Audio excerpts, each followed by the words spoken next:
One more question, Dr. Gururaja, is ashwagandha, or have you ever used ashwagandha in like post chemotherapy patients, or does it just increase more heat in them?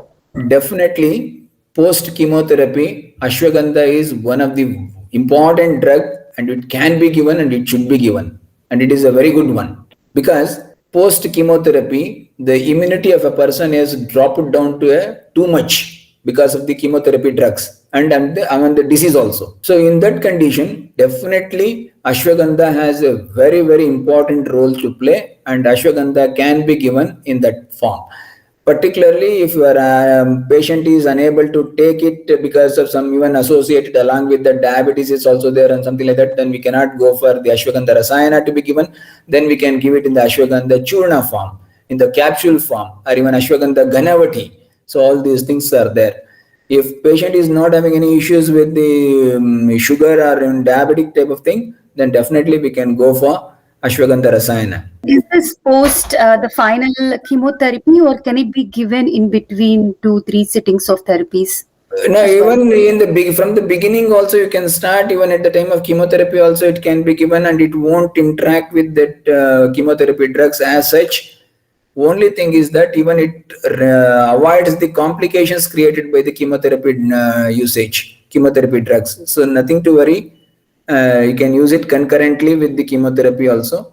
Only thing is that a drug of chemotherapy, if it is in the form of a pill or something like that, don't mix it with directly with ashwagandha churna and take it. Give at least a physical distancing of at least half an hour. Time bound management is to be done. Otherwise, nothing to worry with that.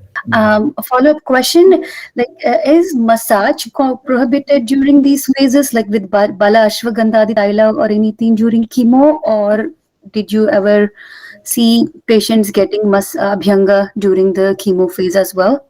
No, that depends on what type of cancer they are going through.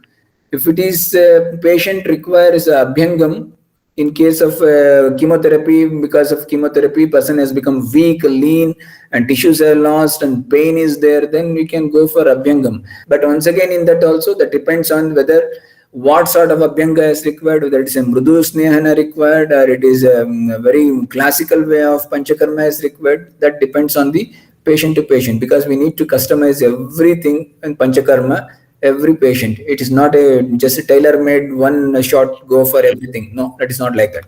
And again, probably the question came because in ashwagandha is Ushna, and in chemotherapy also the body heat increases. Again, that's why Guru sir told particularly to use it along with milk.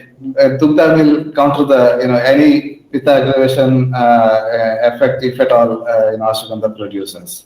And even if it is required, ashwagandha can be given in the form of gritha. Ashwagandha gritha is there. A very classical preparation is there, wherein only ashwagandha, kshira, and gritha is there in that. That is ashwagandha gritha. That is also a very versatile combination, and a very wonderful results are there. Particularly even in the arthritic conditions where there is a tissue loss and any such type of things, and even in the post-COVID, many times we have used ashwagandha gritha. That's also one of the important combination.